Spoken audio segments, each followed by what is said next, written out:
Oh, I'm so glad you've joined me. Let's make sure you are ready to enjoy the story.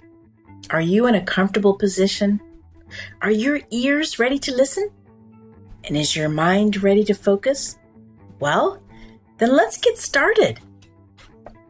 Today we're going to continue our adventure reading Alice's Adventure in Wonderland. Do you remember what happened last time? Alice was playing croquet with the Queen. Do you remember what the Queen liked to say? That's right. The Queen kept saying, "Off with her head, off with his head." That seemed to be her favorite phrase. Towards the end of that chapter, do you remember who Alice asked for? That's right. She asked for the Dutchess. The Queen says the Dutchess was locked up and ordered that somebody go and get the Dutchess to help solve the argument. Well, let's continue reading and see what happens next. Chapter 9. The Mockturtle's Story. "You can't think how glad I am to see you again, you dear old thing," said the Duchess as she tucked her arm affectionately into Alice's and they walked off together. Alice was very glad to find her in such a pleasant temper and thought to herself that perhaps it was only the pepper that made her so savage when they met in the kitchen. "When I'm a Duchess," she said to herself, not in a very hopeful tone though, "I won't have any pepper in my kitchen at all. Soup does very well without. Maybe it's always pepper that makes people hot-tempered," she went on, very much pleased at having found out a new kind of rule. "And vinegar that makes them sour, and chamomile that makes them bitter, and barley sugar and such things that make children sweet-tempered. I only wish people knew that. Then they wouldn't be so stinging about, you know." She had quite forgotten the Duchess by this time and was a little startled when she heard her voice close to her ear. "You're thinking about something, my dear, and that makes you forget to talk. I can't tell you just now what the moral of that is, but I shall remember it in a bit." "Perhaps it hasn't one," Alice ventured to remark. "Tut, tut, child," said the Duchess. "Everything's got a moral, if only you can find it." And she squeezed herself up closer to Alice's side as she spoke.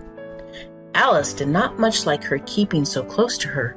First, because the Duchess was very ugly, and second, she was exactly the right height to rest her chin on Alice's shoulder, and it was an uncomfortable, sharp chin.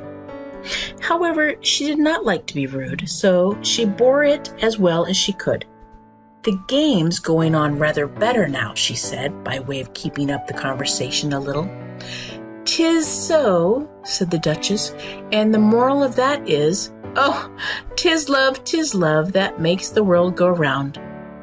"Somebody said," Alice whispered, "that it's done by everybody minding their own business." "Ah, well, it means much the same thing," said the Duchess, digging her sharp little chin into Alice's shoulder as she added, "and the moral of that is, take care of the sense and the sounds will take care of themselves." How fond she is of finding morals in things, Alice thought to herself. "I dare say you are wondering why I don't put my arms around your waist," the Duchess said after a pause. "The reason is that I am doubtful about the temper of your flamingo. Shall I try the experiment?" "He might bite," Alice cautiously replied, not feeling at all anxious to have the experiment tried. "Very true," said the Duchess. "Flamingos and mustard both bite. And the moral of that is, birds of a feather flock together." "Only mustard isn't a bird," Alice remarked. "Right, as usual," said the Duchess. "What a clear way you have of putting things." "It's a mineral, I think," said Alice. "Of course it is," said the Duchess, who seemed ready to agree to everything that Alice said. "There's a large mustard mine near here, and the moral of that is, the more there is of mine, the less there is of yours." "Oh, I know," exclaimed Alice, who had not attended to this last remark. It's a vegetable. It doesn't look like one, but it is. I quite agree with you, said the Duchess, and the moral of that is, be what you would seem to be, or if you'd like it put more simply, never imagine yourself not to be otherwise than what it might appear to others, that what you were or what you might have been was not otherwise than what you had been would have appeared to them to be otherwise. I think I should understand that better, Alice said very politely, if I had written it down, but I can't quite follow it as you say it. That's nothing to what I could say if I chose, the Duchess replied in a pleased tone. Pray, don't trouble yourself to say it any longer than that, Alice said. Oh, don't talk about trouble, said the Duchess. I make you a present of everything I have said as yet. A cheap sort of present, thought Alice. I'm glad they don't give birthday presents like that. But she did not venture to say it out loud. Thinking again? The Duchess asked with another dig of her sharp little chin. I've a right to think, said Alice sharply, for she was beginning to feel a little worried. Just about as much right, said the Duchess, as pigs have to fly, and but here, to Alice's great surprise, the Duchess' voice died away, even in the middle of her favorite word, moral, and the arm that was linked into hers began to tremble. Alice looked up, and there stood the Queen in front of them, with her arms folded, frowning like a thunderstorm. A fine day, Your Majesty, the Duchess began in a low, weak voice. Now, I give you fair warning, shouted the Queen, stamping on the ground as she spoke.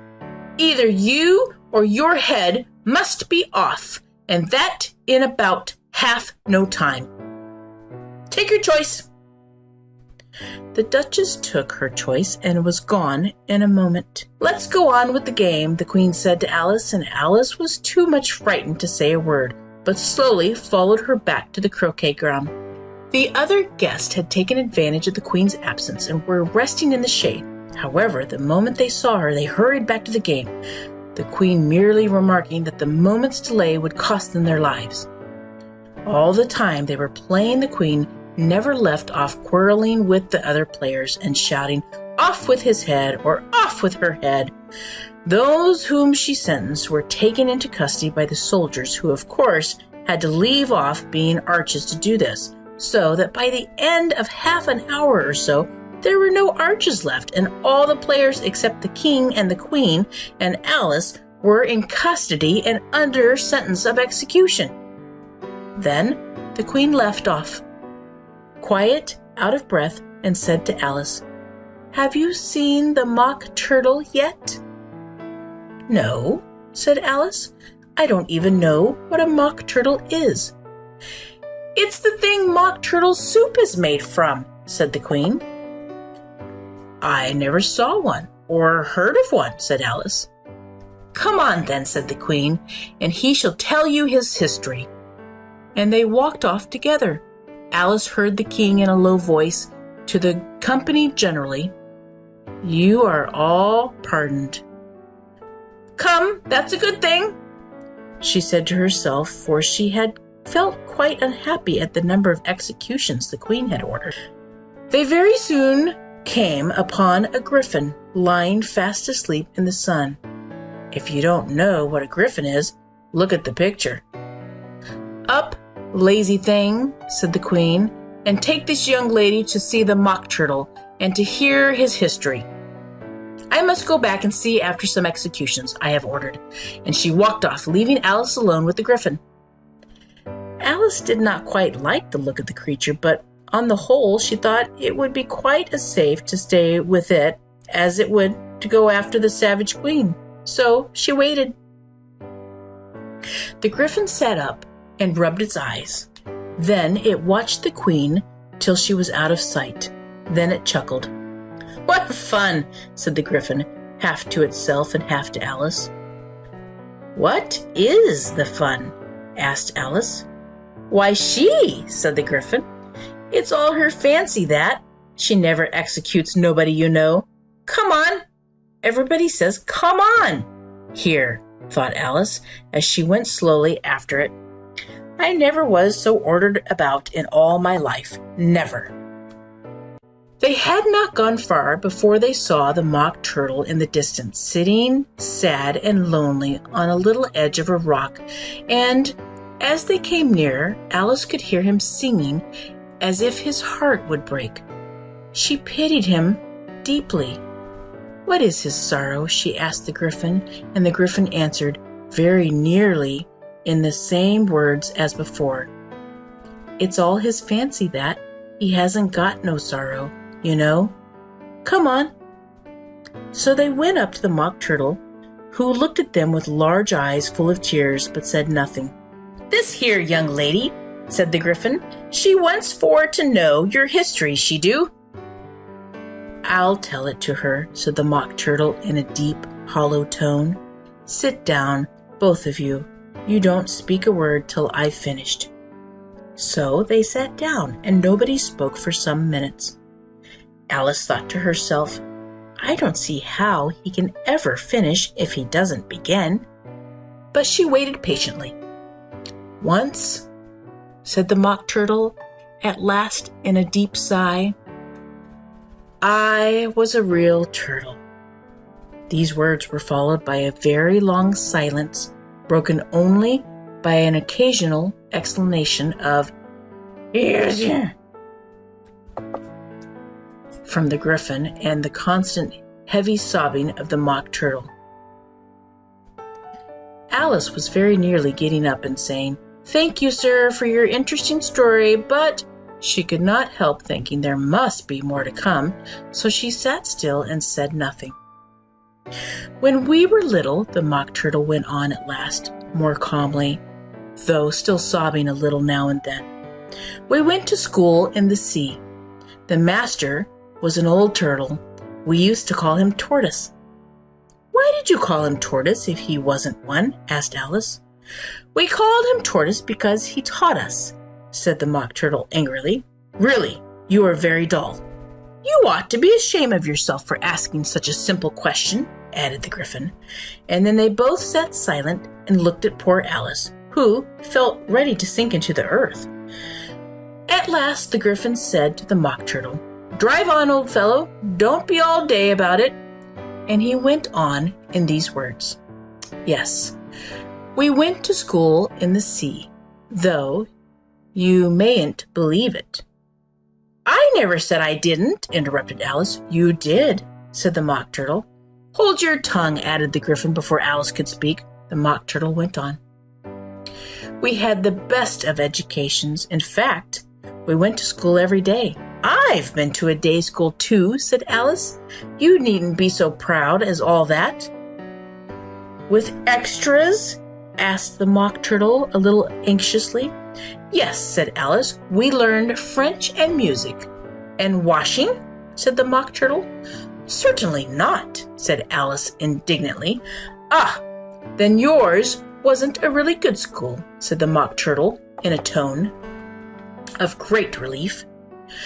Now, at ours they had at the end of the bill French, music, and washing extra.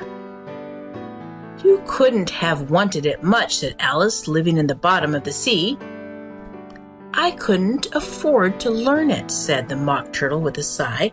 "I only took the regular course." "What was that?" inquired Alice. "Reeling and writhing, of course, to begin with," the Mock Turtle replied.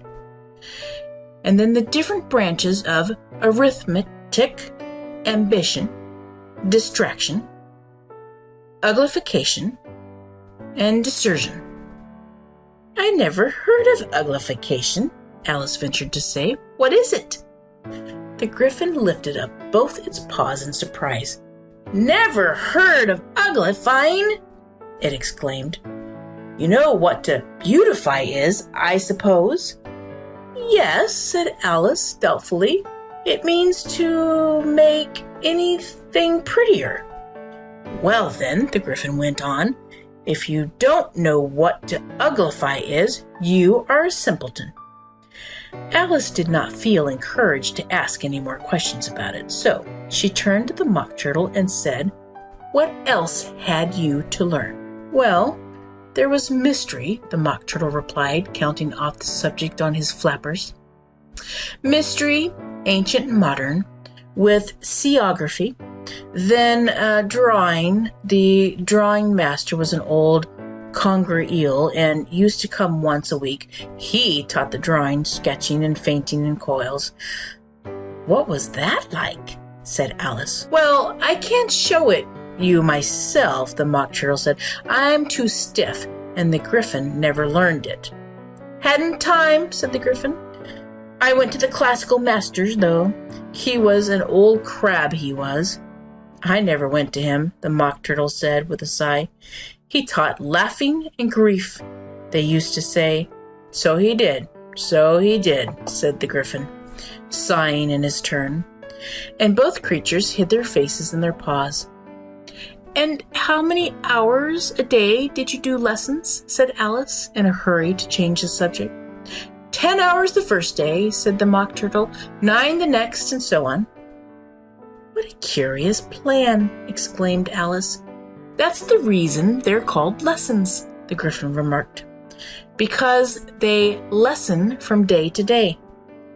This was quite a new idea to Alice, and she thought it over a little before she made the next remark. "Then the 11th day must have been a holiday." "Of course it was," said the Mock Turtle. "And how did you manage on the 12th? Alice went on eagerly. "That's enough about lessons," the Gryphon interrupted in a very decided tone. "Tell her something about the games now." Well, that's all the time we have for today. Did you enjoy the adventure? What was your favorite part? Remember, it's just a story that someone made up using their imagination. I hope you can join me next time. Until then, sweet dreams.